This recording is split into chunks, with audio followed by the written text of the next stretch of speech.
Mélissa, Pascal, c'est jamais évident de discuter dans un jeu comme ceux-là. J'ai envie que vous me rameniez au moment où vous apprenez ce qui s'est passé. Comment vous avez appris que vos deux garçons avaient été percutés par un véhicule?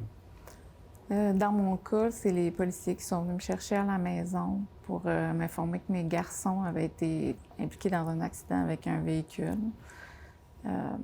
Ils m'ont proposé de m'amener à l'hôpital, puis je pense que c'est au moment où ils vous donnent les consignes de mettez vos chaussures, prenez votre bourse, embarquez dans le véhicule, on va vous mener à l'hôpital. C'est là qu'on se rend compte que c'est plus qu'un poignet cassé. Ils ont été gravement blessés.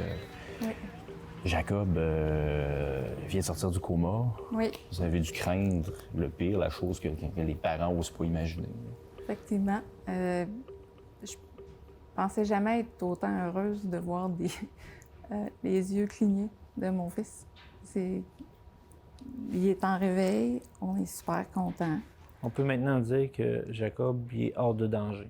Là, ce qui nous reste à savoir, c'est il est en phase de réveil, sevrage de médication qui l'a maintenu dans le coma pendant presque 2 semaines. Donc, on doit attendre ça pour, après ça, qu'il y ait des évaluations parce que les médecins ont été clairs, il va avoir des séquelles. On doit attendre pour le savoir. Là. Puis cette attente-là, je n'ai pas besoin de vous le dire, elle est horrible. C'est angoissant. Ben, c'est... Bon, on sait pas à quoi s'attendre. Le spectre est très large. C'est un marathon dans le flou. Il y a quelque chose de beau, par exemple, qui est né de ça, c'est la réponse de la communauté. La page GoFundMe, des dizaines de milliers de dollars amassés. Qu'est-ce que vous ressentez à l'endroit des gens qui ont eu le goût de vous prendre dans leurs bras un peu, là, symboliquement? Ce soutien-là est très précieux pour nous.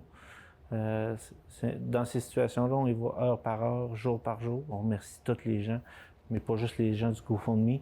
Moi, je veux remercier les gens du SPVQ, les enquêteurs qui ont été des gens humains, formidables. Les gens qui travaillent au CHUL, tout le personnel infirmier médical, c'est des gens hyper humains qui prennent autant soin des parents que du patient. Je trouve pas les mots pour décrire le réconfort que ça fait malgré tout ça. Dans cette affaire-là, il y a un acte criminel possible. Il y a un individu présentement qui fait face à la justice. Est-ce que vous avez quelque chose à lui dire? Est-ce que vous ressentez quelque chose par rapport à cet individu-là? J'ai pas d'énergie à mettre dans la colère présentement. Mon énergie est appliquée pour le soin de mes enfants, le soin de ma famille. Je peux pas être en colère présentement. J'ai parlé tantôt du SPVQ, des enquêteurs. La première chose que l'enquêteur nous a conseillé au CHUL, c'est de se couper des réseaux sociaux, de se couper des médias. C'était un des meilleurs conseils qu'il nous a fait. On a comme passé un marché que lui est au courant. Je pourrais pas vous dire le nom de la personne impliquée dans l'accident, puis je veux pas le savoir. Je suis papa moi-même de 2 petits garçons. Je suis pas capable d'imaginer comment je me sentirais, quelle vague de...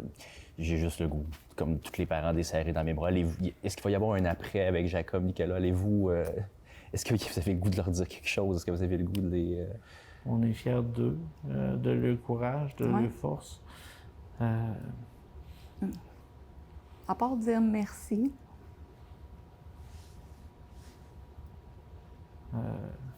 Merci à la vie malgré tout. Oui. Merci beaucoup.